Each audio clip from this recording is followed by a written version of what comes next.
નમસ્કાર દર્શક મિત્રો, ગુજરાતમાં આપનું સ્વાગત છે। આદિવાસી વિસ્તારોમાં ખૂબ જ લોકપ્રિય નેતા એટલે કે આમ આદમી પાર્ટીના ધારાસભ્ય ચેતર વસાવાનો જેલવાસ ગઈકાલે પૂરો થઈ ગયો છે અને જેલમાંથી નીકળતાની સાથે જ તેઓ જોરો શોરોથી પોતાના કામ પર પણ વળગી ગયા છે।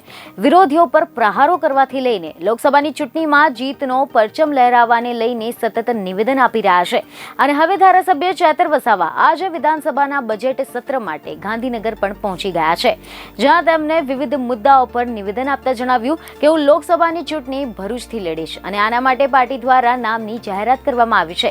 આના વિશે જો આપણે ડિટેલમાં વાત કરીએ તો ખબરો એવી મળી રહી છે કે જેલમાંથી બહાર આવ્યા બાદ આજે વિધાનસભામાં હાજરી આપતા ચેતર વસાવાએ એવી જાણકારી આપી કે મને રાજકીય ષડયંત્ર હેઠળ ફસાવવામાં આવ્યો છે।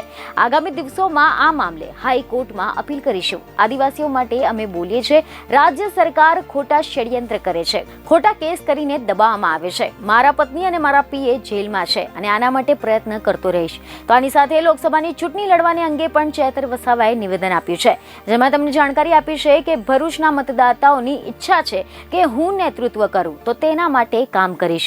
આપ નેતા ભગવંત માન અને કેજરીવાલે મારા નામની જાહેરાત કરી દીધી છે, આથી હું લોકસભાની ચૂંટણી ભરૂચથી લડીશ અને આના માટે તૈયારીઓ પણ શરૂ કરવામાં આવશે।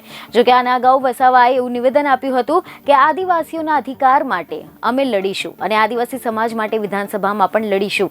ભરૂચ લોકસભા બેઠક પરથી ચૂંટણી લડીશું અને જીતીશું।